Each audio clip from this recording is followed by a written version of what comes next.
Hi friends, இன்றைக்கி நம்ம பார்த்துட்டு இருக்க செடி வந்து எருக்கஞ்செடி தாங்க. எல்லாருக்குமே தெரியும் இது வந்து எருக்கஞ்செடி. நம்ம இடத்துல பார்த்திங்கன்னா களைச்செடிகளோடு இது வந்து நிற்கிங்க. இது எங்கே பார்த்தாலும் நிற்கும், ஒரு பராமரிப்பு தேவையில்லை. இந்த செடியோட மருத்துவ குணம் பார்த்திங்கன்னா நிறைய இருக்குது. நம்ம காலில் முள்ளோ இல்லை கண்ணாடியே குத்திட்டு உள்ளே இருந்துட்டு வெளியில் வரலை அப்படின்னா நீங்கள் இந்த இலையை ஒடிச்சிங்கன்னா ஒரு வெள்ளை கலரில் பால் வருங்க.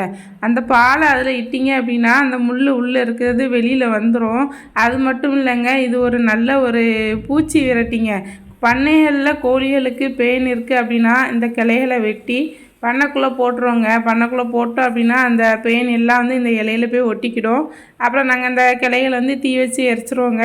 அது மட்டும் இல்லை, குதிங்கால் வலி இருக்கிறவங்க வந்து இந்த இலையை செங்கலை நல்லா அடுப்பில் வச்சு சூடு பண்ணிவிட்டு இந்த இலையை செங்கல் மேலே வச்சு நல்லா சூடு வந்தோடனே கால் அந்த குதிங்கால் வலி இருக்கிற இடத்துல நீங்கள் ஒத்தடம் கொடுத்தீங்க அப்படின்னா குதிங்கால் வலி நல்லாவே கேட்கும். அது மட்டும் இல்லை, இதோட பால் வந்து இருமல், ஆஸ்துமா இதுகளுக்கு வந்து நல்ல மருந்துங்க. இந்த பூ இருக்குது இல்லைங்களா, இந்த பூ பார்த்திங்கன்னா மாலை கட்டுவாங்க. விநாயகருக்கு வந்து உகந்த பூன்னு சொல்லலாம். உகந்த பூ மாலை வந்து எருக்க மாலை.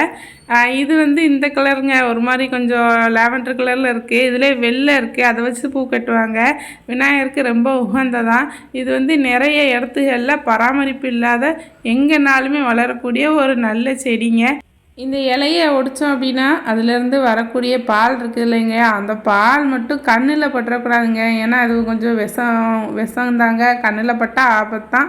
கண்ணில் படாமல் நீங்கள் மற்ற நோய்களுக்கு வந்து நீங்கள் இதை வந்து மருந்தாக யூஸ் பண்ணலாம். Thank you friends.